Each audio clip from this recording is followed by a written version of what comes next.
Thank you. हमारे बीच आज जो मुख्य वक्ता हैं हमारे सर प्रोफेसर अनिल कुमार जी, बहुत अच्छा मोटिवेट करते हैं बच्चों को, और उनकी बहुत इच्छा थी कि एक मैं बच्चों से इंटरैक्टिव लेक्चर चाहता हूँ बच्चों के बीच में, ताकि मुझे पता चले कि बच्चा क्या चाह रहा है, उसकी क्या इच्छा है, और अगर उसके रास्ते में कुछ ऐसा है कि कोई जो उसकी प्रोग्रेस को रोक रहा है, कोई ऐसी चीज है या कोई उसका वो अपना टारगेट सेट नहीं कर पा रहा है, तो मैं उस चीज को बहुत उनका सर का काफी ज्यादा इस पर कमांड है, और बहुत अच्छे मोटिवेशनल स्पीकर हैं। और ये तो हमारा सौभाग्य है कि हमें सर ने अपने कीमती समय में से हमें अपना अमूल्य समय दिया और हमारे बीच में आए।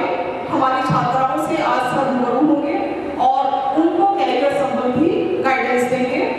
तो अधिक समय मैं नहीं लूंगी, क्योंकि मुख्य जो हमारे से तो बच्चे परिचित रहते ही हैं, लेकिन समय आज जो है वो हमारे स्पीकर के लिए है। मैं सबको आमंत्रित करती हूँ। आज हमारे बीच जो हमारे वक्ता है वो भी यंग प्रिंसिपल है, और हमारे सामने जो बैठे हुए रिसीवर है या ऑडियंस है वो भी हमारे यूथ एस्पायरेंट्स हैं। तो उनकी क्या इच्छा है और सर क्या उनको दे पाएंगे, चलिए आज के लेक्चर में देखते हैं और आज के इस जो व्याख्यान सेशन है इसको प्रारंभ करते हैं। Thank you honourable principal doctor professor Pankaj Chhabra ji, coordinator of today's program, Dr. C. Madani ma'am, other honorable colleagues and dear students. के बैच में ही मैं अपॉइंटेड हूँ। इससे पहले मैं आरबीएस कॉलेज आगरा में बॉडी डिपार्टमेंट का एक्सेस प्रोफेसर था, और मैं आपके बीच में कुछ पढ़ाने नहीं आया हूँ, क्योंकि आप रोज पढ़ते हैं। कुछ मैं बातें आपके साथ शेयर करने आया हूँ, और वो सब बातें जो सब आप जानते हैं, और उस कल्चर को हम कैसे मेक आउट करें।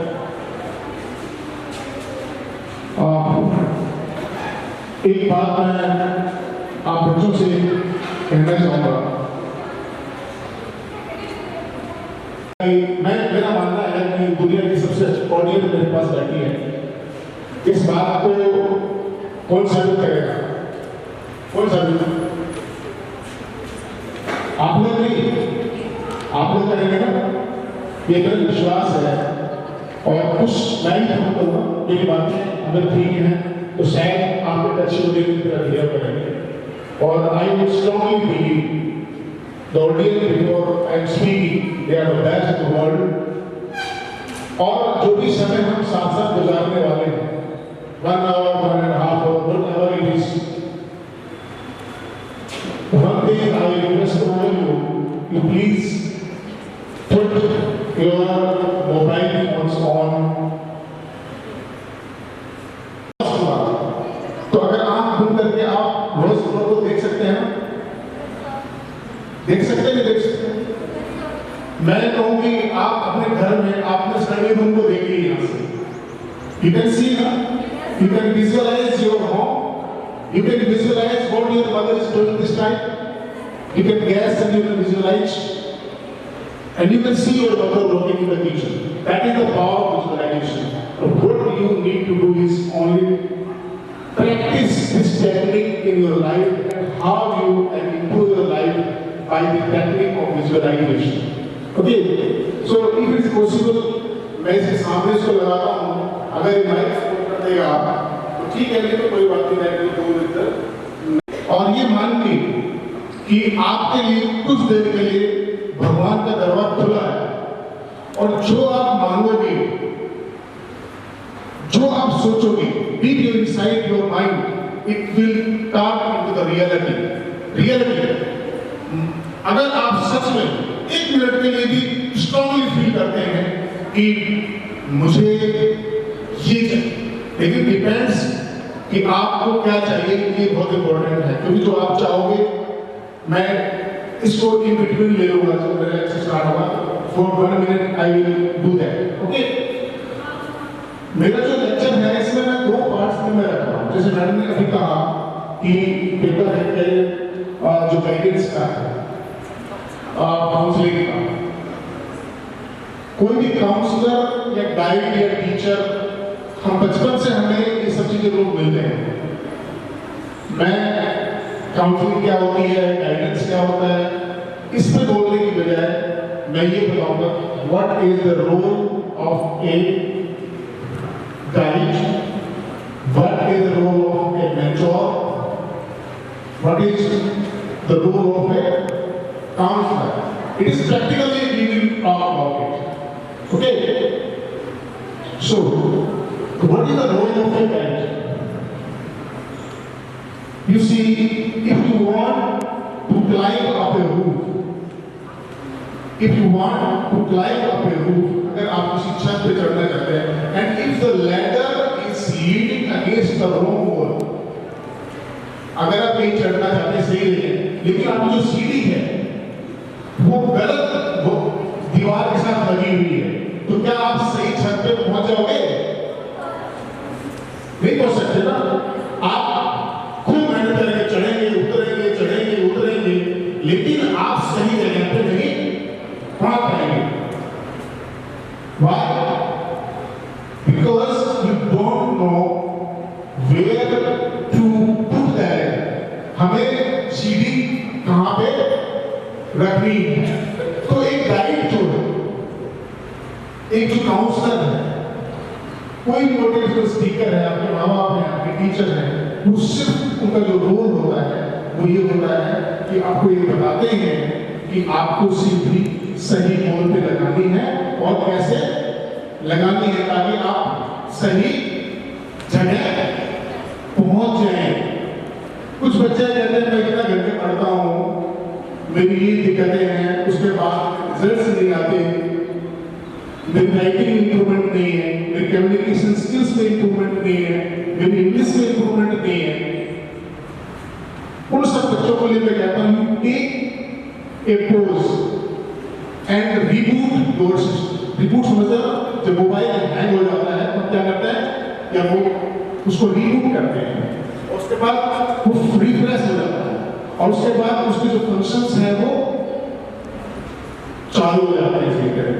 हमें क्या करना है, जब हमें सफलताएं नहीं मिलती है, जिंदगी में जो चीजें हमारे हिसाब से नहीं घटित हो रही होती है, तो हमें क्या करना चाहिए?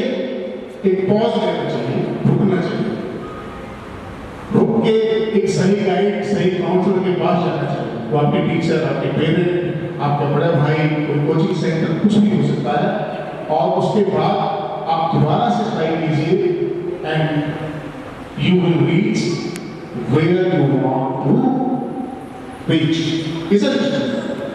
सही है कि गलत है? एक क्वेश्चन और आप मुझे बताइए, can you reach at any destination if you don't know the destination? अगर आपको ये नहीं पता मंजिल कहाँ है, क्या आप मंजिल पे पहुंच सकते हैं?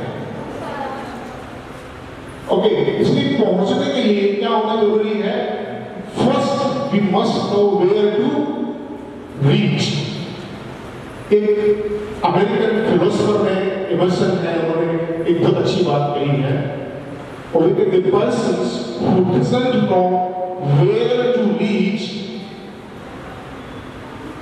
okay, if they are sailing, no wind will favor. Hindi अनुवाद क्या है?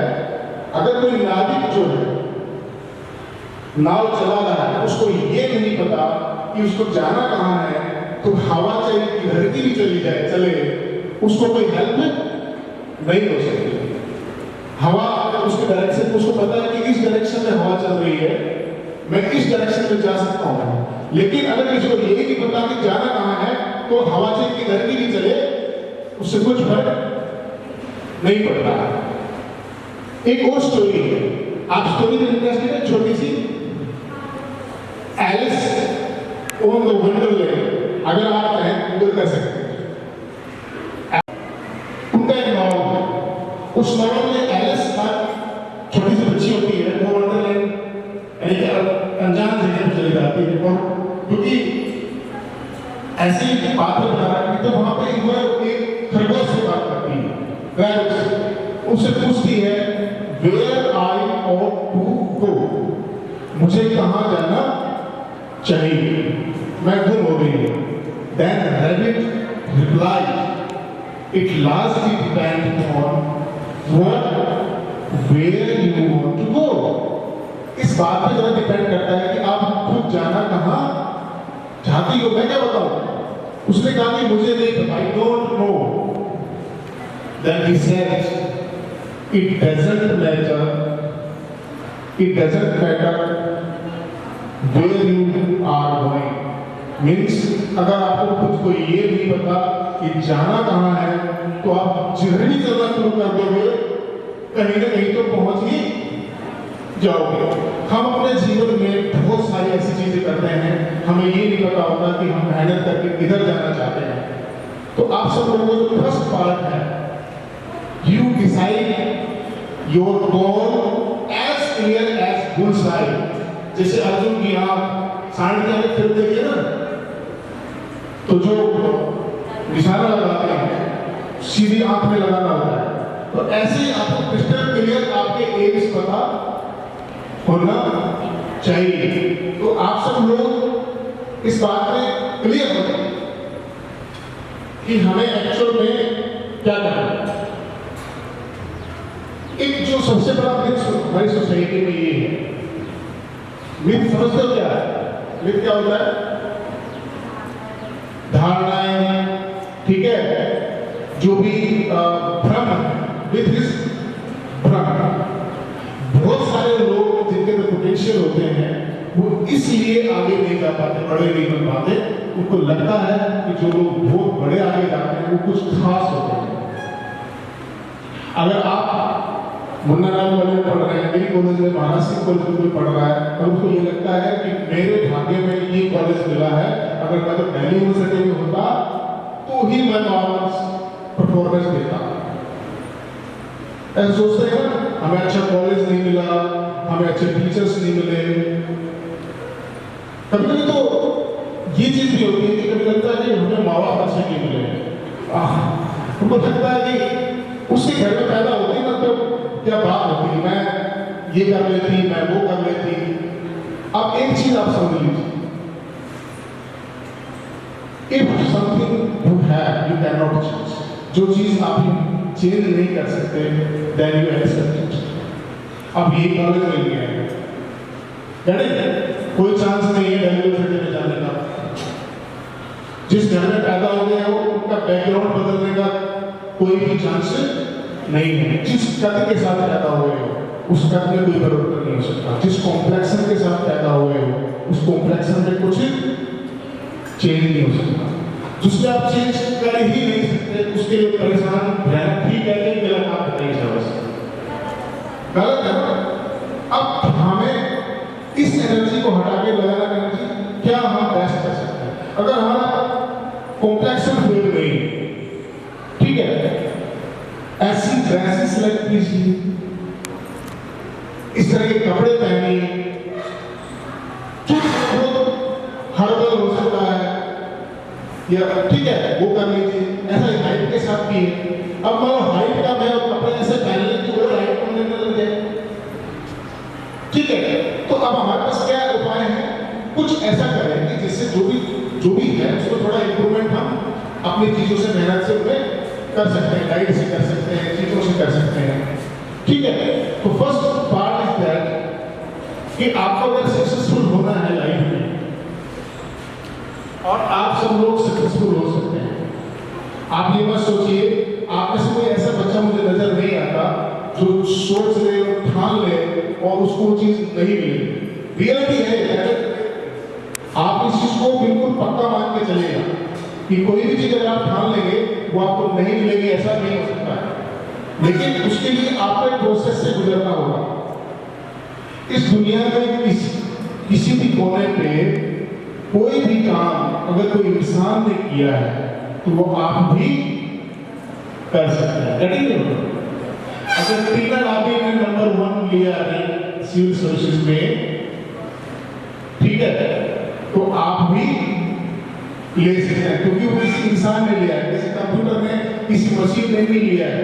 इसका मतलब क्या हुआ, आप भी कर सकते हैं, लेकिन आपको करना क्या पड़ेगा, उसके लिए आपको तीन आदमी या कोई भी टॉपर जो है जिस प्रोसेस से गुजरा है उस प्रोसेस से आपको भी गुजरना पड़ेगा।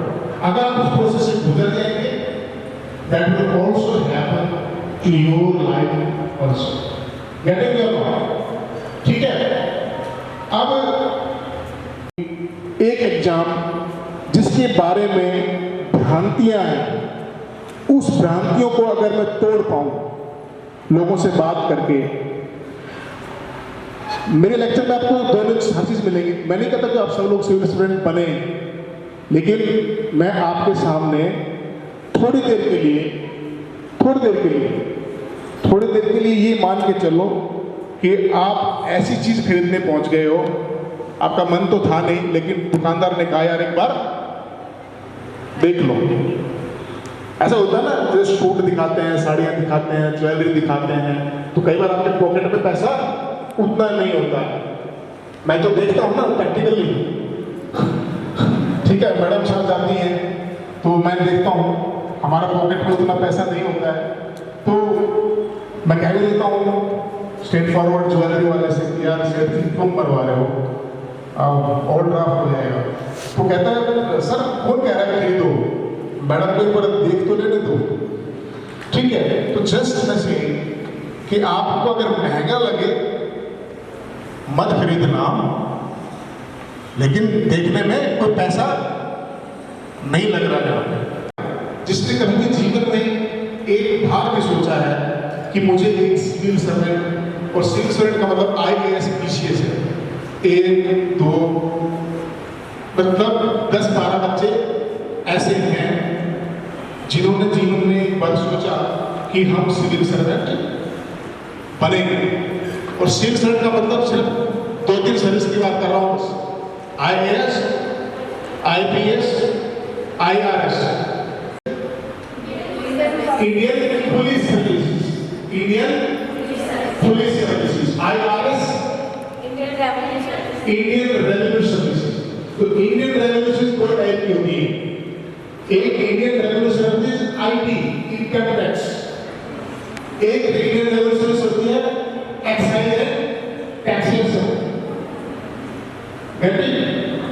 एक होता है PPS, एनीबॉडी PPS, कोई बताया PPS? PCS बताता हूं पहले, इसमें जो है civil services, provincial civil services. What is province? क्या होता है province? What the province stand for? कोई बता सकता स्टेट में और प्रोविंस में क्या डिफरेंस है?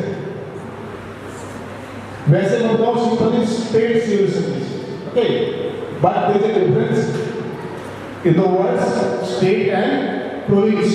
So province is the territory, okay, where administrative work is done. जिस territory में हम कहते हैं कि ये उत्तर प्रदेश है, हमने बाउंड्री खींच ली, लेकिन स्टेट जो है वो बाउंड्री के साथ साथ उसमें रहने वाले लोगों को भी इंक्लूड किया गया।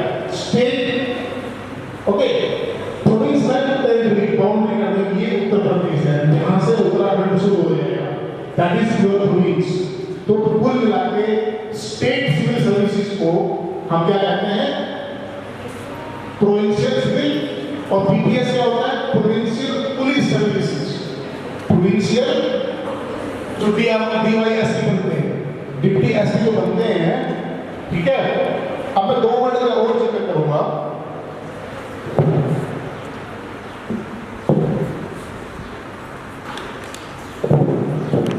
UPSC, ठीक है, UPPSC। आप इन 2 चीजों से आप यूपी के रहने वाले हो। UPSC, union public service commission, बोलो बेटा, यूनियन पब्लिक सर्विस कमीशन। ये हिंदुस्तान की वो संस्था है जिसका नाम सबसे अदब से लेना चाहिए सुप्रीम कोर्ट के बाद। सुप्रीम कोर्ट के बाद अगर कोई संस्था जिसके प्रति मैं नतमस्तक होगा या हर भारतीय को नतमस्तक होना चाहिए, वो क्या है? संघ लोक सेवा आयोग। ये वो संस्था है जो कि IAS, IPS का जो एग्जामिनेशन है उसको ये कंडक्ट, जितने भी ऑल इंडिया सिविल सर्विसेज हैं, Indian forest services, Indian administrative services, Indian police services, Indian revenue services, वो सारी की CDS, NDA, सारे के सारे एग्जाम, CSIF में जो कमांडेंट बनते हैं वो सारे एग्जाम कौन करता है? यूपी। और इसको सैल्यूट इसलिए बनता है, ये एकमात्र संस्था है जहां पे 99.9 ईमानदारी से सिलेक्शन होते हैं। Getting me or not?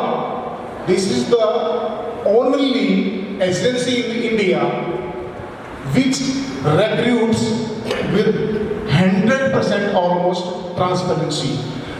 अब वहाँ पे ये आप नहीं कह सकते मेरी अप्रोच नहीं लगी, मुझे कोई जानता नहीं था, मैं इस कास्ट को बिलोंग करता था, मैं इस धर्म का बिलोंग करता था, इसलिए मेरा सिलेक्शन नहीं हुआ। यहाँ तो जिसका सिलेक्शन होगा ना, PM मोदी का जो रिश्तेदार होंगे ना, उनको भी उतने नंबर इंटरव्यू मिलने वाले हैं जितने रिक्शा चालक के बेटे की। अगर दोनों में कुपत बराबर है तो बराबर मिलेंगे। अगर रिक्शा चालक के बेटे को ज़्यादा अच्छा आता है तो किसी नेता मंत्री के रिश्तेदार से ज़्यादा नंबर इंटरव्यू में उसी को मिलेंगे। ऐसी अगर संस्था कोई है तो आप सब लोगों को खुश होना चाहिए और उस संस्था के एग्जाम्स के लिए ट्राई करना चाहिए ना। You must try. UPSC तो ठीक है, इसके अलावा ये तो पूरा भारत का एक एजेंसी, इसके अलावा पूरे इंडिया में हर स्टेट की अपना पब्लिक सर्विस कमीशन भी होगा, उनको हम स्टेट पब्लिक सर्विस कमीशन कहते हैं। गेटिंग और नॉट, जैसे यूपी में आपकी जो स्टेट है यूपी, इसमें Uttar Pradesh public service commission, Uttar Pradesh public service commission. Haryana में क्या हो जाएगा? Haryana public service. अगर आपको सीधा IAS बनना है, गो फॉर द UPSC। और अगर आपको SDM या DYSP बनना है, देन यू गो फॉर, ठीक है। लेकिन दोनों में ही समानता क्या है? एक IAS जो बनता है और जो एक PCS बनता है, उन दोनों में 20 साल का अंतर होता है।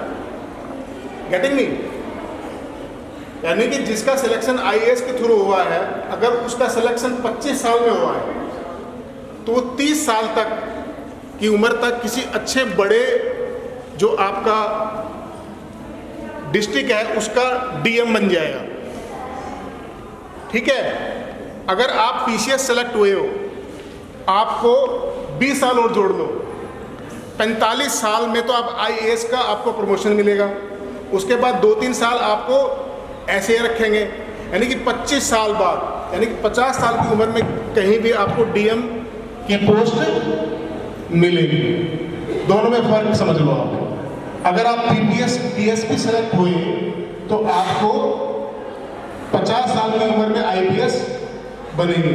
कितने लोग ऐसे हैं जो चाहते हैं कि स्टोरी को हम आगे ले जाएं? मैंने तो अभी इंट्रोडक्शन करवाया है, ठीक है, ठीक है। I am giving you the introduction कि ये चीज़ कितने लोगों को मार्केट में जब डिमांड है, कोई चीज़ बेचना चाहिए। अगर आप गंजों के शहर में कंगा बेचेंगे तो कितना बढ़िया आपकी क्वालिटी हो, you can't find it. Okay, good. अब आप जो लोग आज डिसाइड कर लेंगे IAS बनना है, ठीक है, उनके लिए मैं कहता हूँ कि आप IAS नहीं, इस दुनिया में कोई भी एम आपने चूज किया है, आप बनेंगे कि नहीं, ये किस बात पे डिपेंड करेगा। मैं एक छोटी सी स्टोरी आपको बता रहा हूं। there were 3 history teachers. 3 history teachers. And a question was asked to them. उनसे किसी ने पूछा, पहले से पूछा, what you do? आप क्या करते हैं? What do you do? आप क्या करते हैं? तो पहले टीचर ने जवाब दिया, I teach history to the college students.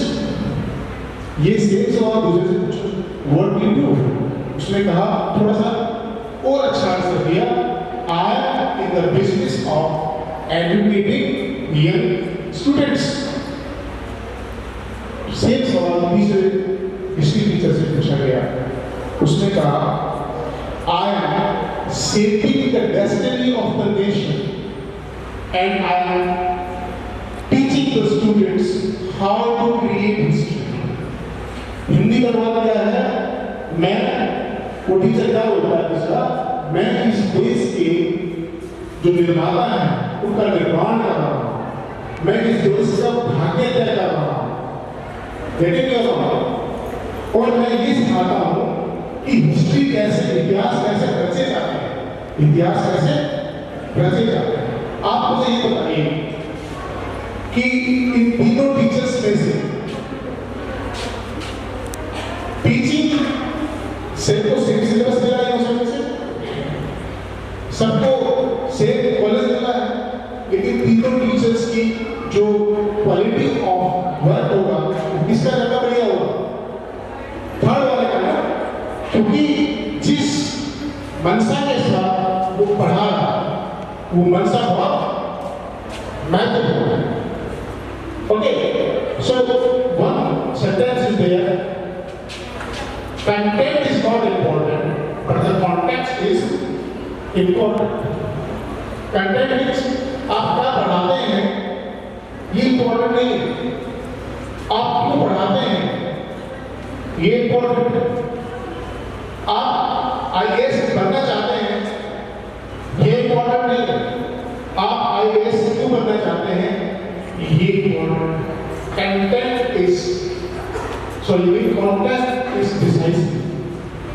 आज आप क्या हैं, आज से 5 साल बाद क्या है, आज से 20 साल बाद क्या है, और मरने के बाद आप कैसे ज्ञान किए जाओगे, किस बात पर डिपेंड करेगा? Context of your life.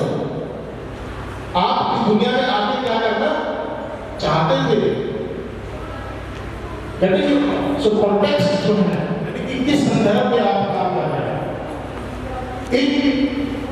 एक सेंटेंस और है, उसको मुझे बोल कीजिए, it is not the action but the intention is decisive. It is not the action but intention is decisive। आप कोई काम करते हैं ये महत्वपूर्ण नहीं, आप किस मनसा के साथ उस काम को करते हैं, उस काम के पीछे जो मनसा है that is very important। जैसे मान लो आप बैठे हैं, आपकी सबकी व्हाइट शर्ट है ऊपर से, और कोई चाय लेके आया अनजान आदमी, उसको ठोकर लगी और चाय आपको गिर गई एंड ही सेज सॉरी, आप उसको थप्पड़ मारोगे। आपको ये पता है कि इसकी इंटेंशन चाय गिराने की नहीं थी। एक आदमी आए और आपको चाय है, तो दोनों केस में एक्ट क्या है? चाय फेंकी गई ना, कपड़े तो खराब हो गए ना, दूसरे केस में आप हर्ट हो गया ना उससे, क्योंकि आपको पता है कि इंटेंशन इज नॉट गुड, इसलिए एक्ट पे डिपेंड नहीं हुआ, इससे आपका जो डिसीजन है इसमें डिपेंड हुआ इंटेंशन। एक क्वेश्चन आपसे पूछता हूँ, what will happen to you if you kill somebody? अगर आप इसको मार दें तो आपके साथ क्या होगा बताओ शायद, कोई नहीं खड़ा होगा। If you kill somebody, what will happen to you?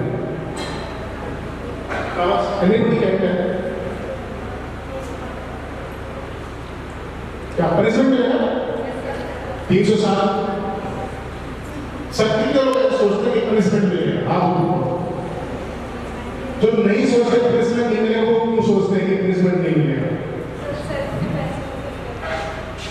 अगर सेल्फ डिफेंस में अगर मारा मीन्स अगर सेल्फ डिफेंस मारा तो 307 लगेगा और वैसे मारा तो 302 लगेगा ना, और जो भी सेक्शन लगते हैं।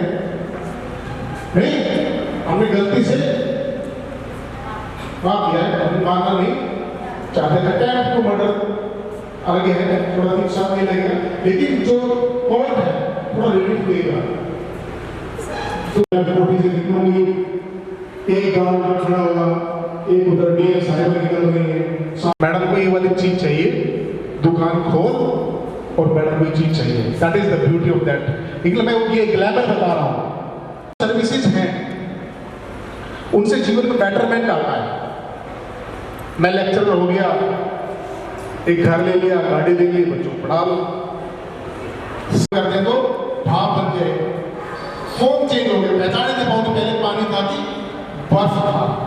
जिस दिन आपका लिस्ट में नाम आ जाएगा ना, 1000 फोन कॉल्स आपके पापा के पास आपके मोबाइल पे रहेंगे।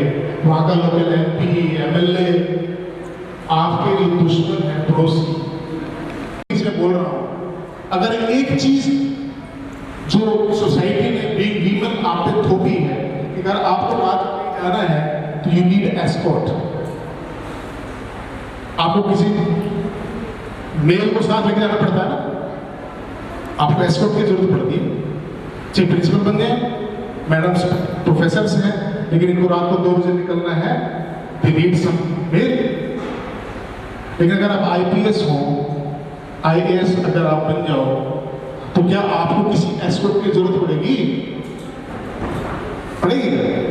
आप खुद भी गाड़ी चला के जब जाओगे, जब आपका पता चलेगा एसएसपी मैडम निकल रही है, तो सारे आसपास के गुंडे सब शराब की तो अंडरग्राउंड हो जाएंगे। आप जैसी कोई महिला अगर रोड पे चल भी रही है, वो भी उससे सुरक्षित महसूस करेगी कि मैडम निकली हुई है, क्राइम नहीं होगा। अगर आप being human if you want to go beyond what is your routine, then go for these services.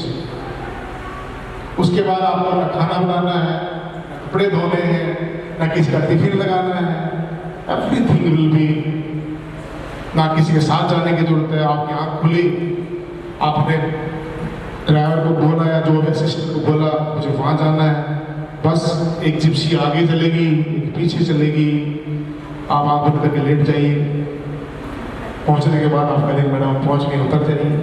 That is the beauty, that is the glamour. मैं आपको ग्लैमर पार्ट दिखा रहा हूँ, लेकिन ग्लैमर के अलावा उसमें जवाबदेही भी है। अगर कुछ आपके प्रशासन में कुछ होता है तो आपको दिक्कत उठानी पड़ेगी, ठीक है? तो इस एग्जामिनेशन के 3 हिस्से हैं। एक प्रिलिमिनरी एग्जाम है, प्रारंभिक परीक्षा। प्रारंभिक परीक्षा जो है, समझे, 10 लाख में से 12,000 लोग यहाँ निकलेंगे। ये 12,000 लोग बैठेंगे मेंस के लिए, जिसको आप मुख्य परीक्षा बोलते हो। क्या बोलते हो? मुख्य परीक्षा। ये मुख्य परीक्षा जो है ना, इसमें पोस्ट के 4 गुना निकालते हैं। 1000 पोस्ट थी, 4000 लोग पास होंगे, 8000 लोग फिर बाहर, ठीक है? 10 लाख में से कितने रह गए? 4 लाख, 4000। फिर होगा इंटरव्यू। इंटरव्यू में बचेंगे कितने? 1000, 3000 फिर बाहर। इन 1000 में सारे आईएएस आईपीएस नहीं होते हैं, 21 सर्विसेज होती हैं। 24 हो गई, 24 सर्विसेज हो गई। उन 24 सर्विसेज में से हम जो ड्रील करते हैं, हर तैयारी करने वाला बंदा ड्रील करता है। IAS, IPS, IR, SIT, IRS, यानी कि कुल मिला के ऊपर की 2 इंडियन फॉरेन सर्विसेज भी होती है, उसको कम बच्चे लेते हैं। कोई देश से बाहर एम्बेसडर जो बनते हैं, फिर राजदूत बनते हैं, ये लोग IFS होते हैं, फॉरेन सर्विसेज, यानी कि 5 सर्विसेज ऐसी हैं। अगर आप जनरल में हो, अगर आप जनरल कैटेगरी में हो, तो जनरली अगर 1000 पोस्ट निकली है तो करीबन 200 अप्रोक्सीमेटली IAS की होंगी। इसमें SC OBC सब की है। अगर आप जनरल में हैं, आपको 100 तक रैंक लाना है। कितना तक? 100 तक। 10 लाख में से कहाँ है? 100 तक। ठीक है। अगर आप OBC में हैं, 200 तक रैंक IAS मिल जाएगा। ऐसे में 250 300 तक, यानी कि कुल मिला के अगर आप टॉप 300 में आते हैं, then you have the chance to be an IAS, Indian Administrative Services, and the most powerful service of not of India, whole world. Not any services parallel to IAS in the whole countries in the world, so dynamic, so versatile. इसमें आप जो सोच सकते हो ना, वो मिलेगा। IAS अगर 25 साल को है या 22-25 तक मान लेते हैं, तो आपकी 20 साल के सर्विस के बाद 55 you can dream of becoming chief secretary. That is the only one person in the state. एक स्टेट में एक ही आदमी होता है सीनियर IAS चीफ सेक्रेटरी, मुख्य सचिव, जिसके अंदर सारे लोग होते हैं, सारे DM, सारे SDM, ADM, BDM सब, और मुख्यमंत्री से दिन में 4 बार मुलाकात होती है। IAS की दुनिया का सबसे बड़ा, अगर हम थोड़ा 5 साल और बढ़ा लें, अगर सब आपकी बेदाग सर्विस है, आपने अच्छे से काम किया है, 60 साल की, 60 से पहले आप 58 या 57 साल तक अगर आप ठीक हैं, सबसे बड़ी पोस्ट IAS होती है कैबिनेट सेक्रेटरी। क्या होता है? Cabinet secretary. ये वो आदमी है जिसके मिनिस्टर्स भी कोई खास नहीं डालता, सिर्फ प्राइम मिनिस्टर को रिपोर्ट, किसको रिपोर्ट करता है? सिर्फ और मुख्य प्रधानमंत्री जी से की मुलाकात दिन में 4-5 बार हो जाती है। ऐसे हो जाती है जैसे आपकी प्रिंसिपल मैडम अकाउंटेंट को से या जो भी सीनियर आदमी से रोज काम पड़ता है।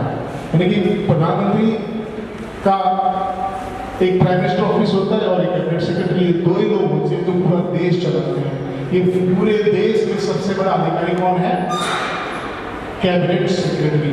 अगर हमें डिफेंस सेक्रेटरी की बात करें जो कैबिनेट सेक्रेटरी के नीचे आता है, पूरी आपकी CIA से हो, जितनी भी आर्म फोर्सेस हैं, तीनों सेनाओं के सेनापति सारे किसको रिपोर्ट करते हैं?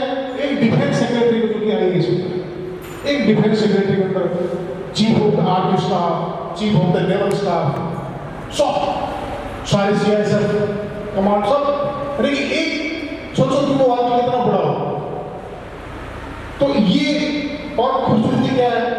UPSC से बनते हैं, ना पैसे की जरूरत है, ना पहुंच की जरूरत है।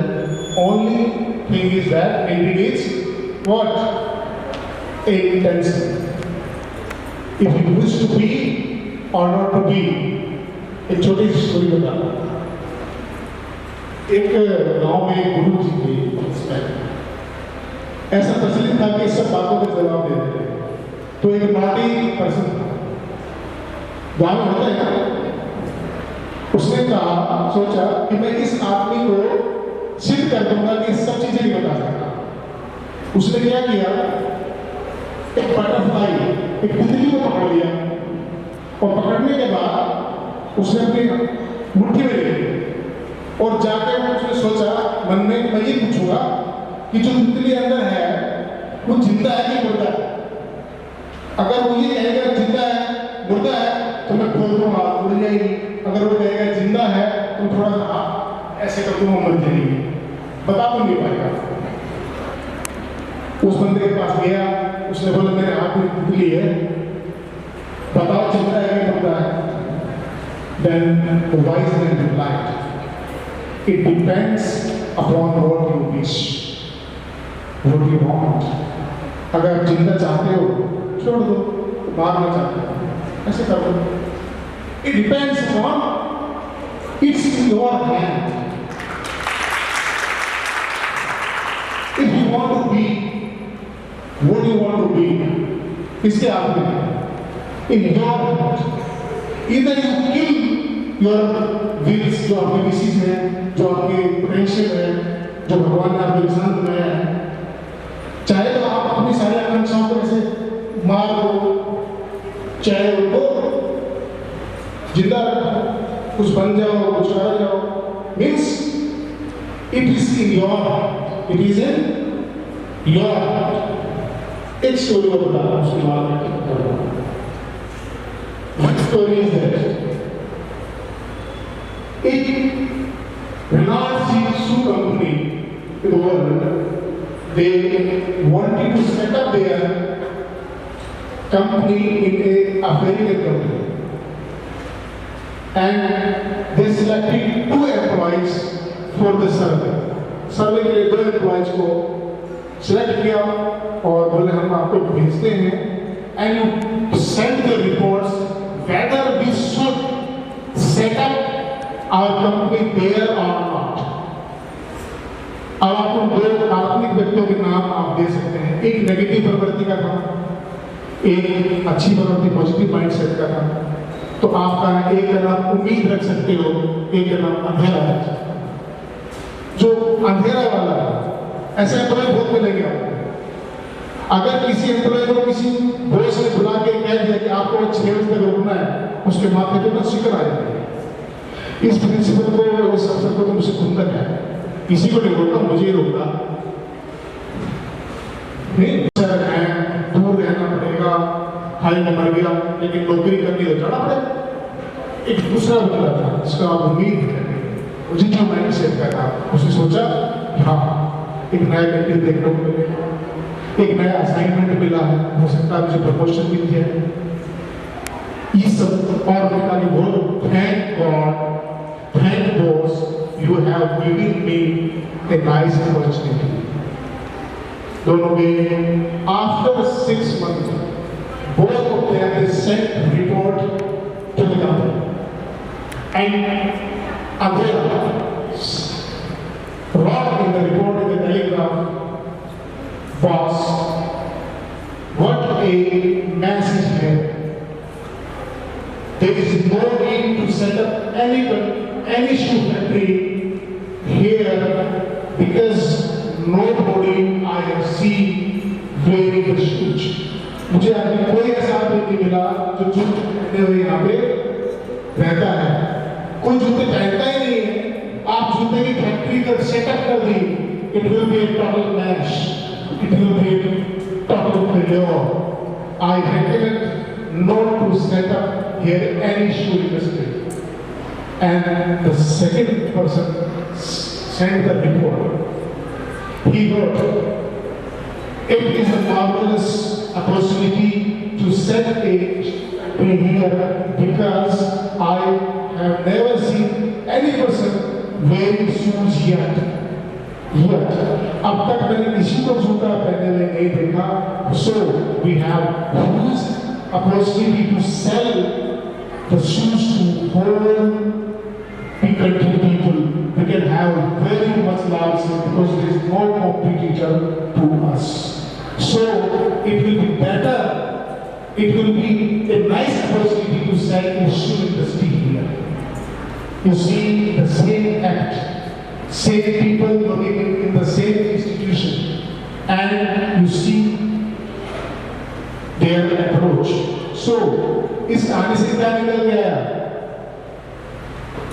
You need to change your नजरिया. नजर का ऑपरेशन हो सकता है, लेकिन नजरिए का नहीं हो सकता. कोई चीज आपको दुनिया में कैसे लगेगी, आपके नजरिए पे डिपेंड करती है. गिलास आधा भरा आधा खाली भी कह सकते हैं ना. कुछ लोग आधा भरा है, कुछ कहेंगे आधा खाली है. तो आपको अगर नजरिया आपका ठीक है, अगर आपको लाइफ में अपॉर्चुनिटी मिलती है, आपका बॉस आपको सिलेक्ट करता है, अगर कोई भी अपॉर्चुनिटी आपको मिलती है, तो आप ये ना समझें कि बाकी लोग तो खाली भरवा रहे हैं, रोजगार है, मैं तो इतना परेशान हो जाऊंगा, बड़ा दिक्कत है। ठीक है, मेरे से तो बड़ी परेशानी है, इस प्रिंसिपल को या इस ऑफिसर को उससे बड़ी दिक्कत है, जब कहता है साबित तो हो जाओ, आज हो जाए, कल हो जाए, लेकिन you see if you work, और मैं आपसे सबसे कहता हूँ अपने ऑर्गेनाइजेशन के जहाँ जहाँ आप जाएंगे, you give double triple what you get, जितना आपको मिलता है ना 100 मिलते हैं तो 300 का काम आप करेंगे। और believe me, after some years you find कि आप बातों से कितना डिफरेंट होंगे।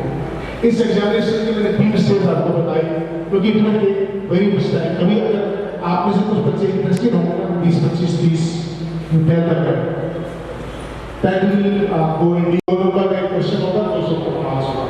दूसरा तो पेपर होगा सी से civil services aptitude test, aptitude 2 word होते हैं, एप्टीट्यूड और एप्टीट्यूड, कभी बताएंगे आपको difference between aptitude and the attitude. Your attitude determines your aptitude, आप कितने ऊपर जाते हैं किस बात पे डिपेंड करता है, your attitude. So aptitude civil service में क्या होता है, उसमें मैथ्स, रीजनिंग वगैरह ये सब क्वेश्चन आते हैं, ये सुसाइड करने जैसा होता है।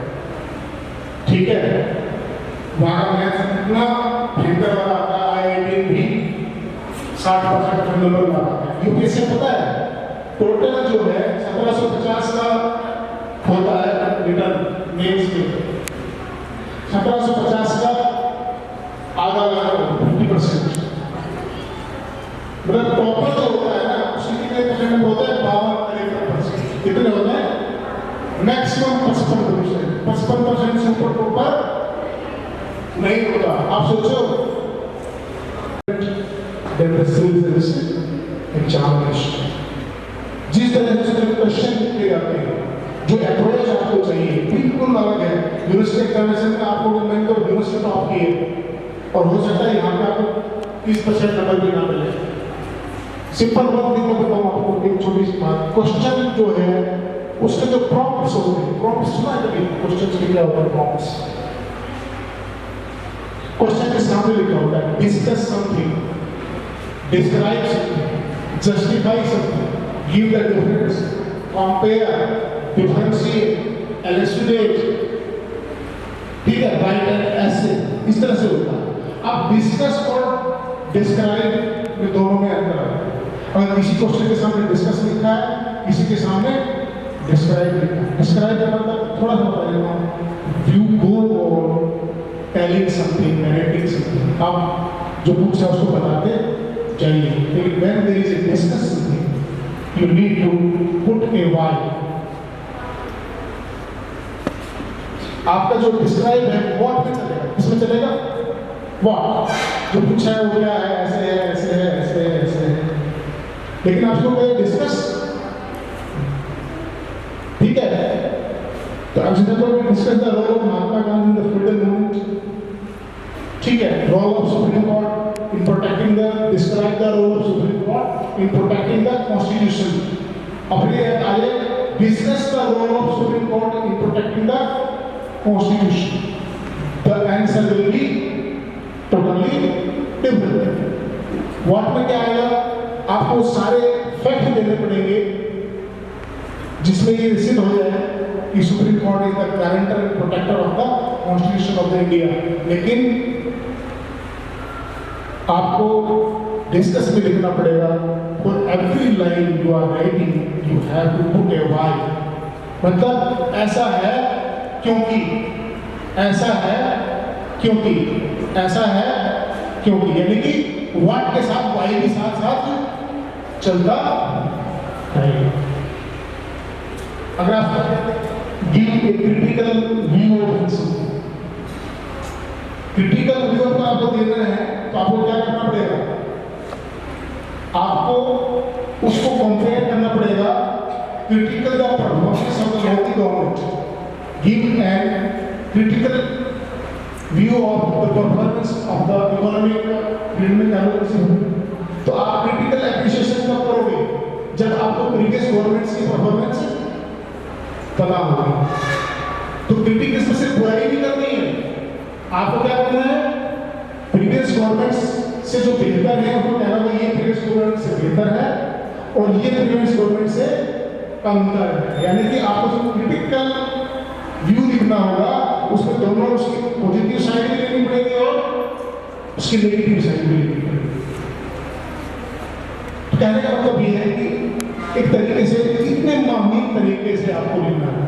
दूसरे दो चीजों पर आप काम करना शुरू कर दीजिए। अगर आप कोई भी इंग्लिश करता है, one thing is language medium, आपकी जो लैंग्वेज है इधर इंग्लिश और Hindi, you must have a very nice command on your language because it's the language is the vehicle if you are delivering something. If you don't have the command on your language, how much you know how beautiful contents you have doesn't matter. आप कितना अच्छा जानते हैं, कितना आपके mind में है, लेकिन अगर अपनी बात को लिख नहीं पाए सही भाषा में तो doesn't matter. So first आज से स्टार्ट कीजिए working on your language. अच्छी भाषा शैली आपको आनी चाहिए।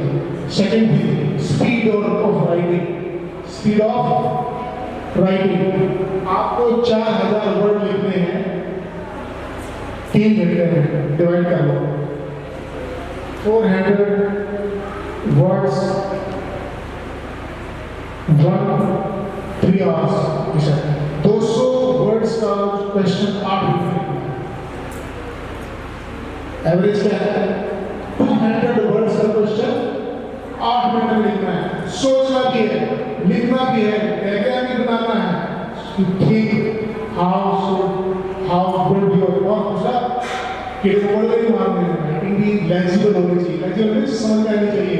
यूपीएससी में एक लाइन होती है ऊपर एग्जामिनर के लिए, इललेजिबल राइटिंग विल बी पनिश्ड। जिसकी राइटिंग समझ में नहीं आएगी उसको नंबर काट लिए जाए। आपका एग्जाम में इरिटेट अगर आपसे हो गया तो काम किसके पल्ले पड़ेगा? ये यूज के एग्जामिनेशन में होगा। अगर आपका प्रेजेंटेशन बढ़िया है क्वेश्चन का तो एग्जामिनर का स्कोप आपको खुद हो जाएगा, वाह क्या बात है, पढ़ते पढ़ते लव हो जाए वाली बात हो। तो आपको नंबर इसमें अच्छा डायग्राम बनाया है, कितना बढ़िया लिखा है, समझा एग्जामिनर दे देगा, ठीक है। और आपकी मार्कशीट में क्या लिखा होता है? मार्क्स ऑब्टेन, प्राप्त अंक, नॉट मार्क्स गिवन। इसलिए दुनिया में मार्क्स ऑब्टेन करना पड़ता है, कोई देता नहीं है, इसलिए ऑब्टेन लिखा होता है। और आपकी किसी बच्चे की अच्छी कॉपी है तो उसके बाद आपकी घटिया वाली कॉपी आ गई उसके सामने, मार्क्स क्या होगा? एक्सीडेंट हो जाएगा, डिजास्टर हो जाएगा। उसका दिमाग कहीं और से चला गया था, एकदम से वो काम बता समझ नहीं गया, मलाया में कभी काम नहीं किया। किताबें पढ़ते हैं, से टीचर से पढ़ते हैं, उसके बावजूद भी there is a difference in your performance. वो कहाँ से आती है डिफरेंस इनका? परफॉर्मेंस। वो और अच्छा हो जाएंगे, कॉपी अच्छे डायग्राम्स बनाने की, ठीक है। इंडिया का मैप बनाने की कोशिश कर रहा हूँ। 30 सेकंड में भारत का नक्शा कैसे बन जाए, 45 सेकंड में वर्ल्ड का नक्शा कैसे बन जाए, है ना? अच्छी आउट है।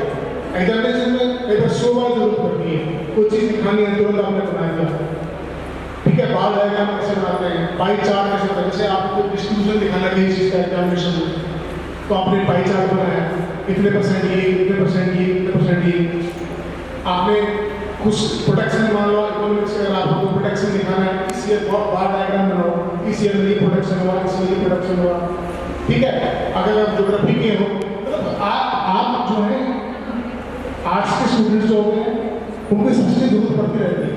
तो आपको ये आर्ट आनी चाहिए कि मैं अपने आंसर में क्या क्या डायग्राम डालूँ, क्या क्या नया डाल सकते हैं जो बाकी दूसरे से डिफरेंट है। तो आपकी जो कॉपी है वो अलग नजर, तो एग्जामिनर के पास टाइम नहीं है कंटेंट पढ़ने का। अगर उसको बिल्कुल रेडी होने का पाई चार्ट मिल गया तो लिखा हुआ नहीं पड़ेगा, वो क्या पढ़ेगा उस पाई चार्ट को पढ़ लेगा जिसको पता है, और he will read the marks. So university examination और यूपीएससी तो है ही है, पीसीएस में भी है, कि आपको जो प्रेजेंटेशन है अपने कंटेंट्स की उसको रोज सुधारना है, और उसके लिए ये एक दिन का काम नहीं है, ये ईयर्स का प्रोसेस है, मंथ्स का प्रोसेस है। आप रोज 100 वर्ड्स टू 100 वर्ड्स लिखिए और अपने टीचर्स को या किसी चीज को चेक करवाइए कि मैंने लिखा, आप जरा देखिए कैसे लिखा है। आप 8 मिनट में 200 वर्ड रोज लिखेंगे, पहले 12 मिनट में लिखेंगे, 10 मिनट में लिखेंगे, फिर आप उसको 10 मिनट में लिखना शुरू कर देंगे। धीरे धीरे आपकी इतनी प्रैक्टिस हो जाएगी कि आप 8 मिनट में लिखना शुरू करेंगे। तो एग्जाम का टाइमिंग पूरा करना, ये आपकी बहुत सारे बच्चों के एग्जाम छूट जाते हैं, तो टाइम मैनेजमेंट आपको आना चाहिए, ये सब चीज़ें आपको आनी चाहिए। ठीक है, सो 1 आवर से 5 मिनट ऊपर हो चुके हैं।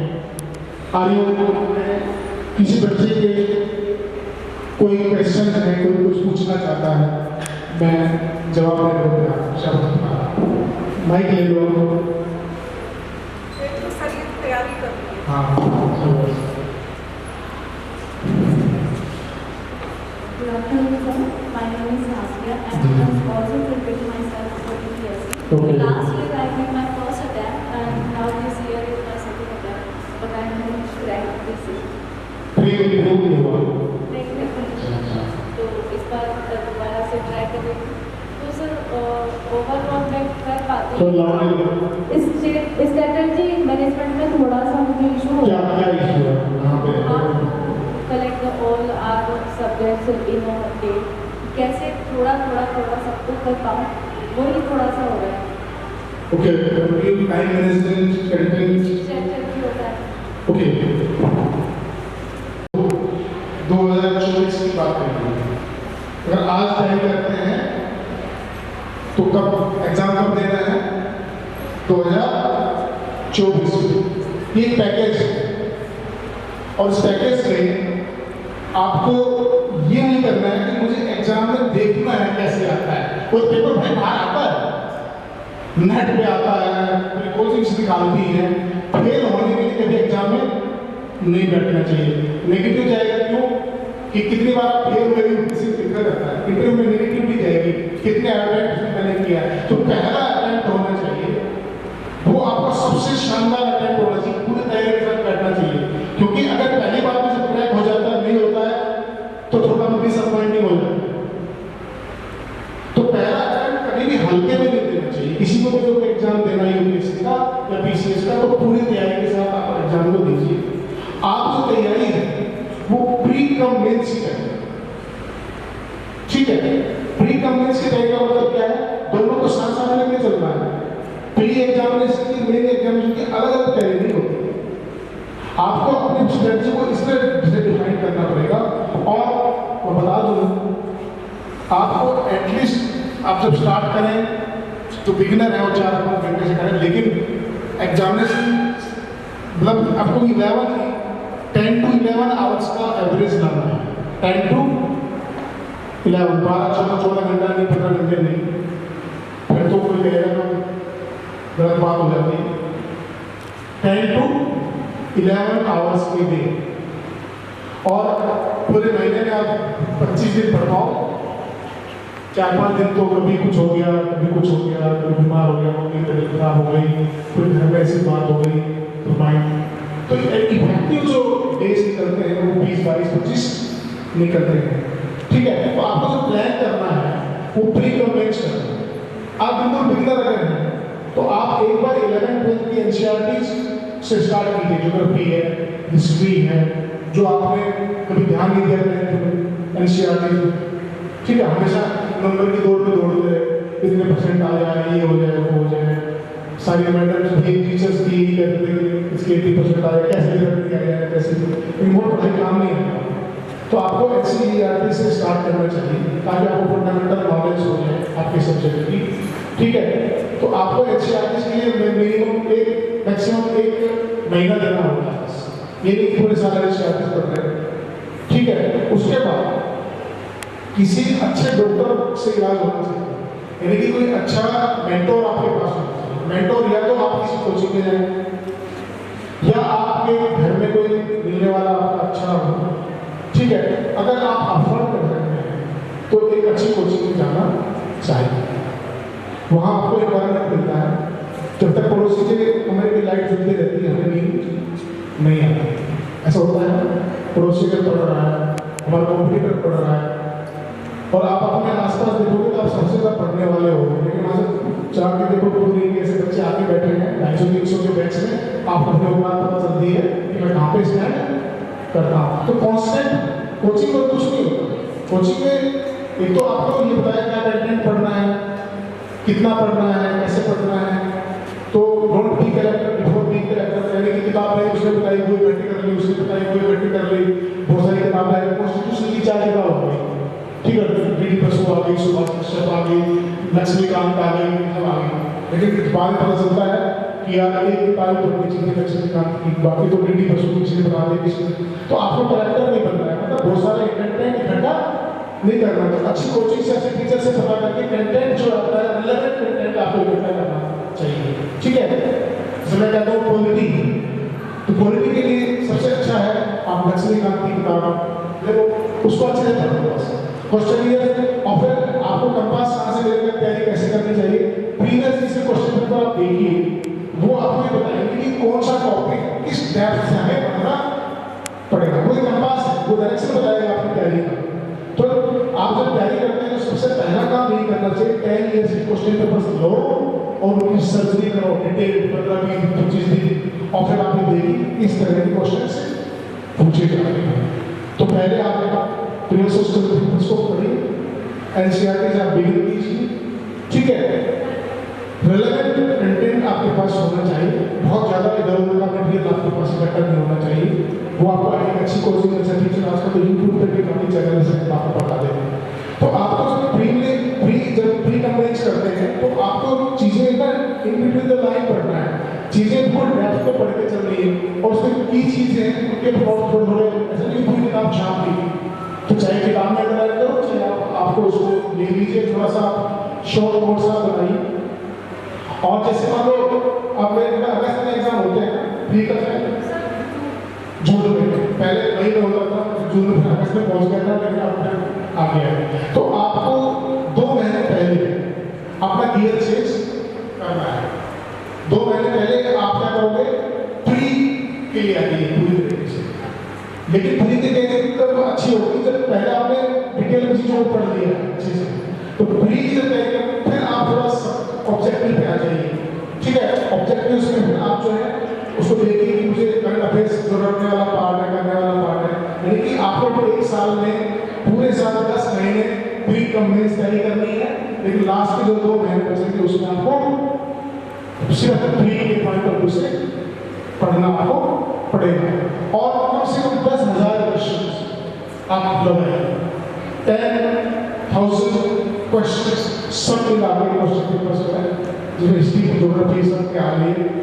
तो पिछले दिन से क्वेश्चन पेपर, किसी कोचिंग के क्वेश्चन बैंक, कोई मॉक टेस्ट, जितने क्वेश्चन कोई किताब कितने ढंग से पढ़ लो, कोई ना कोई पॉइंट ऐसा रह जाता है और एग्जाम में आप सोचते हो कि यार मैंने ऐसा तो नहीं, इससे ऐसे कैसे पूछ लिया। तो जितने ज़्यादा क्वेश्चन लगाओगे आप, जितनी प्रैक्टिस आप लोगों की देगी, उतना ज़्यादा आप टाइमली, क्योंकि आप कितना अच्छे से पढ़ लो, लेकिन अगर आपकी क्वेश्चन लगाने की प्रैक्टिस नहीं है तो आप एग्जाम में जाकर बिल्कुल इस तरीके की बिना रिहर्सल के पहली बार गाना, बिना रिहर्सल के पहली बार गाने जैसा हो जाएगा। तो रिहर्सल आपको बहुत बड़ी करनी पड़ेगी। तो रिहर्सल क्या है, क्वेश्चन पेपर को नोट कीजिए, क्वेश्चन पेपर से लगाइए, और आप जब टेस्ट देंगे तो पता चल जाएगा टाइम मैनेजमेंट कैसे दो, सब चीज़ें कैसे दो। तो आप जो स्ट्रेटजी कभी आप पर्सनली आप महाराष्ट्र को जाइए, ठीक है, और माइन्यूटली जो बात करेंगे नई क्वेश्चन। और मैडम ने बच्चों के लिए पेन्स मंगवाए हैं, मैं लेके आया हूँ, तो मैं समझते कि बच्चों को एक पेन अभी देना चाहता हूँ। हाँ, तो मैं ड्राइवर्स को मैं बहुत मंगवा देता हूँ। को कोई भिखारी बना, कोई कलेक्टर बना, कोई मजदूर बना, उसको किसी ने नहीं बताया। झूठे हम दोस्त देते हैं फैमिली को, मैं अच्छे घर में पैदा नहीं हूँ, मेरे माँ बाप अच्छे नहीं थे, अच्छे कॉलेज में दाखिला नहीं हुआ, ठीक है। ऐसे ऐसे भाव, ऐसे पता नहीं मुझे बोल देता, ऐसे कर देता, ऐसा हो जाता, इतने ही बर्ड्स जो हम लगा देते हैं अपनी जिंदगी में, और जो इफ एंड बट्स लगाते हैं कि आप में कुछ भी नहीं होता। जी हाँ बताओ। जी ठीक है, तो आपके साथ जो चीजें हो रही, जो आपको डिस्ट्रैक्शन करती है, जो आपको अपने चीजों से हटाती है, मैं आपसे कहता हूँ कि कोई भी चीज आप प्रायोरिटी डिसाइड करें। It depends on how much you love your aim. आपको अपने एम से कितना प्यार है, आपको पढ़ाई से कितना प्यार है। जैसे मान लो एग्जाम्पल मैं दिया करता हूँ, एक एक्सीडेंट हो गया, उस एक्सीडेंट अगर वहाँ से आप गुजर गए, आपके लिए वन ईयर आदमी है, आप रोक भी सकते हैं और कोशिश, आपकी कोशिश है, हो सकता है कि आप रुके नहीं रुके, लेकिन आपको पता चल जाए कि ये जो एक्सीडेंट हुआ है मेरे दोस्त का है, मेरा दोस्त का है, आप भागेंगे ना, बिकॉज आपका टेंशन बढ़ेगा उस बंदे के लिए, आप कोशिश करेंगे मेरे दोस्त है, बच्चे है, पड़ोसी है, बच्चे स्पोर्ट्स फिजिकल कंडीशन है, स्पोर्ट्स यू फाइंड कि वो मेरे पापा हैं या मम्मी, तो आपकी कोशिश कर रही कितनी होगी, you will try your best, मेरी मम्मी है बचनी ही चाहिए। In the three conditions the same act and your action, the intensity of the action is different, because in the last case you love most your parents. अगर आप अपनी पढ़ाई को कितना महत्वपूर्ण समझते हैं, जिस काम को आप कर रहे हैं उसको कितनी तरजीह देते हो, इस बात पर डिपेंड करता है। अगर आप कोशिश करेंगे कि आप सबसे महत्वपूर्ण अगर पढ़ाई को मानना शुरू कर देंगे, तो मुझे नहीं लगता कि महीने में 22 दिन 25 दिन में आप, हमारी आदत क्या है कि एक बार किचन में फिसल गए ना, खराब हो गए तो पड़े रहते हैं ना, लेकिन फिसलना नेचुरल है, नहीं फिसलना गलत भी नहीं, लेकिन फिसलने को नहीं उठना गलत है। आप गिरते हैं फिर उठिए, आज रूटीन टूट गया फिर उठिए, कल से फिर रूटीन को स्टार्ट किए, ये डाइटिंग में होता है। आपने 15 दिन तक रसगुल्ले नहीं खाए, एक दिन रसगुल्ले खा लिए, दूसरे दिन आज खा लिया है, शाम को भी खा लेते हैं, और फिर कल सुबह खा लो, क्या फर्क पड़ता है। फिर हम क्या करते हैं, 4-5 दिन रसगुल्ला खा लेंगे, फिर सोचेंगे कि तो सारी खंड खराब हो, नहीं एक दिन रसगुल्ला खा लिया फिर ये कोई बात नहीं, लेकिन आप स्टॉप हो, फिर आपको बहुत डाइटिंग पे फिर काम करना चाहिए, और आपकी पर्सनैलिटी पे भी आपको रोज काम करना चाहिए। एक दिन में कोई पर्सनैलिटी नहीं क्रिएट होती है। सबसे पहले you start working your roots, जो भगवान ने बना के भेजा उसको तो फिर हो नहीं सकता, लेकिन उसके बाद जो आप कर सकते हैं, अपने रूट्स को इतना शानदार रखिए कि जब आप कहीं से गुजरे तो एक बार कोई आपको नोटिस करे।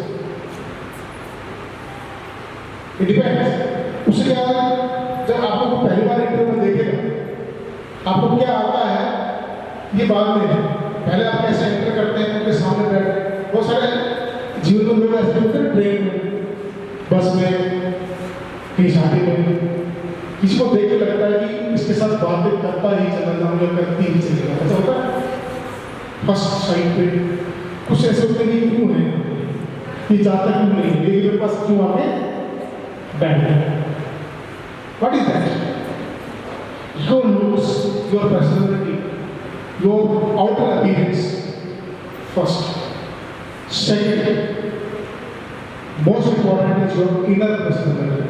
इंटरव्यू में क्या होता है, interview, inside view, viewing inside. Interview में कभी भी कोई आपकी नॉलेज को ज़्यादा तरजीह देता है। इंटरव्यू में हमेशा क्या होता है, आपका इमोशनल इंटेलिजेंस देखा जाता है कि आपको मैंने क्वेश्चन पूछा, आपको नहीं आया, आप हड़बड़ाने लगेंगे, क्वेश्चन नहीं आया क्या होगा। आपको देखते हैं कि इसको क्वेश्चन नहीं आया कि कैसे स्टेबल रहते हैं, काम रहते हैं। दूसरा क्वेश्चन दिया वो भी नहीं आया, तीसरा क्वेश्चन दिया नहीं आया, लेकिन आपने बड़े आराम से कहा sorry sir I don't remember sir पढ़ा है, और आप कूल हैं, काम है, कॉन्फिडेंट है, आपके चेहरे पे स्टिल यू आर स्माइलिंग, और लास्ट टाइम 2 क्वेश्चन बता दी, यू आर स्माइलिंग। इंटरव्यू में they also notice what you have not said, what you have not said. Written में जो लिखा है, जो नहीं लिखा है उससे नंबर नहीं कटेंगे, लेकिन इंटरव्यू में जो आपने नहीं कहा उसके भी नंबर कटेंगे। कैसे? नॉन वर्बल कम्युनिकेशन, दो तरह के कम्युनिकेशन होते हैं। तो वर्बल कम्युनिकेशन जो उनसे बोलते हैं, नॉन वर्बल कम्युनिकेशन क्या है? आपकी बॉडी लैंग्वेज, ठीक है। आप जैसे गर्ल्स हैं, कोई प्रॉब्लम आती होगी आपको, अगर आप कहीं गुजर रहे हैं, कोई लड़का किस तरीके से देख रहा है आपको तुरंत पता चल जाता है। उसने कुछ भी नहीं कहा, लेकिन आप उसकी नजरों से बता देते हैं, उसकी बॉडी लैंग्वेज से पता चल जाता है कि यहाँ पे खड़ा होना है या यहाँ से चले जाना है। रेडी हो आप? That is the body language. Interview में आप ना किसको स्टेयर करेंगे, आंखों में घूर के देखेंगे, ना छतों को देखेंगे, आंखों में आंखें डाल के जेंटल लुक देना है सामने वाले को। जो क्वेश्चन पूछ रहा है उसकी आंखों में आंखें डाल के तब बात हमें करनी होती है। मैं जैसे रिपोर्ट में सुनिए, हाँ मैंने यस, तू खुद की खोज में निकल, तू किसकी तलाश है, तू चल तेरे वजूद की समय को तलाश है, तू चल तेरे वजूद की समय को तलाश है। उससे जुड़ी बेड़ियां समझना इनको वस्त्र दो, जो तुमसे लगती बेड़ियां समझना इनको वस्त्र दो। एक भाग्य की बेड़ियां बना ले शस्त्र दो, बना ले शस्त्र दो। तो किसी भी हताश, तो खुद की खोज में निकल, तो इसलिए हताश। ये जो कविता हमारा बच्चा हम कहते हैं, एक दुआ है कौन सी? कोशिश करने वालों की हार नहीं, ठीक है।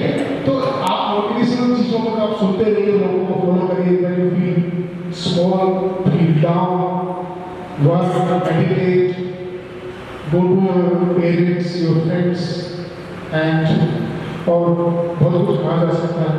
Thank you for being here, listening. Thanks a lot to the college and to doctor Seema ma'am कि आपने इतना समय दिया। Thanks a lot.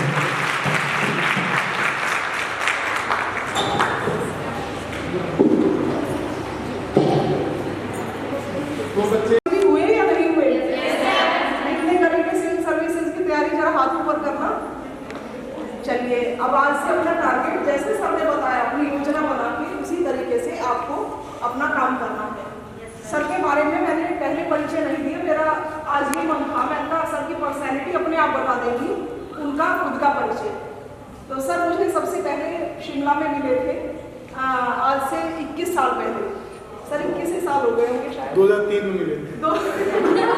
2003 में मिले थे और एक कोर्स किया था हम लोगों ने एक साथ, तो वहाँ से मुलाकात थी। और 21 साल बाद यहाँ महाराज सिंह कॉलेज के प्रिंसिपल के रूप में हमको सर मिले हैं। तो सबसे बड़ी चीज बच्चों ये है, ड्रीम, जो सर ने सबसे जहाँ से शुरुआत की थी अपने लेक्चर की, ड्रीम मतलब सपने देखना, विजुअलाइज करना चीजों को, ठीक है। तो उन्होंने किया और वो प्रिंसिपल बन गए, हम वही के वही हैं, ठीक है। तो इसलिए जीवन में ड्रीम बहुत जरूरी है, वो करेंगे, सबसे पहले सोचेंगे तभी तो बनेंगे ना कुछ, ठीक है। तो इसलिए और बाकी आगरा से है सर, RBS कॉलेज से बॉटनी डिपार्टमेंट से थे एसोसिएट प्रोफेसर, और फिर प्रिंसिपलशिप का जब सर ने एग्जाम दिया तो प्रिंसिपल बनके यहाँ महाराज सिंह कॉलेज में आए हुए हैं। वैसे तो प्रिंसिपल बनके हर कोई ये सोचते हैं भाई बैठ गए अब तो सीट का कोई मतलब नहीं है, पर जैसे सर तब पहले एक्टिव देखे थे वैसे ही आज भी देखे हैं, वही ऊर्जा सब आज भी इतनी एनर्जेटिक है। नहीं तो कोई जरूरत नहीं थी इस तरह से लोगों को मोटिवेट करना, बच्चों को कुछ बताना, वही बन गए और आपका अपना काम शुरू करेंगे, अपने एडमिनिस्ट्रेटिव वर्क जो है। हाँ, लेकिन उनके अंदर है एक सबसे बड़ी बात जो अभी फिलहाल की बातचीत में मैंने सबसे सुना, वो एक लाइन बता देती हूँ आपको कि ऐसे बातचीत में सर ने कहा कि मेरी ये इच्छा है मैडम कि 2 बच्चों को तो हम अपने बनाते ही, उनके बारे में तो हम हर समय सोचते रहते हैं, पर जो बच्चे हमें ये मिले ये भी तो हमारे बच्चे हैं और उनके माता पिता ने भी हमारे ही विश्वास पर इनको यहाँ भेजा हुआ है, तो उनको गाइड करना भी हमारा उसी तरह दायित्व है जैसे हम अपने 2 बच्चों को कर रहे होते हैं। तो अगर मैं आपके कॉलेज में से किसी मान लीजिए 4-5 में भी ये मशाल जला पाया तो बहुत बड़ी बात है। तो अगर एक व्यक्ति इतने प्रयास, इतना सोच के, इतना सब ड्रीम करके आपके बारे में आया यहाँ तक और ये सोच के कि मैं कुछ दे पाऊंगी बच्चों को, तो आपको भी उतना ही प्रयत्न करना चाहिए उसको ग्रहण करने का, ठीक है ना। तो आज से लग जाइएगा, आगे ऐसा हो एक दिन हम भी विजुलाइज करें इन चीज़ों को कि हमारे कॉलेज से भी बच्चे IAS PCS बन के निकले और वो आप बन सकते हैं बच्चों, ठीक है। तो बाकी कैरियर काउंसलिंग के बारे में सर ने काफ़ी कुछ बताया, विशेष तौर पे सर का, क्योंकि सर PCS ऑफिसर भी रहे हैं, हरियाणा से ही बिलोंग करते हैं, हरियाणा PCS से सर सेलेक्टेड भी रहे हैं और वहाँ पर कुछ साल RBS कॉलेज आगरा में टीचिंग में आए और वहाँ से प्रिंसिपल बन के आए। अब पता नहीं सर, हो सकता है कुछ और जाए, तो इसलिए जो है ये जो ऊंचाइयों पर चलता है ना, वो चलता ही चला जाता है, सोचता है और करता है और चलता चला जाता है। तो सोचने और करने से बेटे सब कुछ संभव है लाइफ में, ठीक है। तो बहुत अच्छा सेशन लगा आज का, मैं सर का बहुत बहुत धन्यवाद सर ने हमें समय दिया, आज हमारे बीच में आए और हमारे बच्चों से रूबरू हुए और जो उनकी क्वेरीज थी उनको बहुत अच्छे तरीके से सर ने सॉल्व करने का प्रयास किया।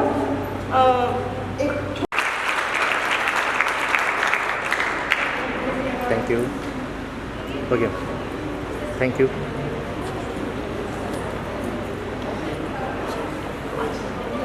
ये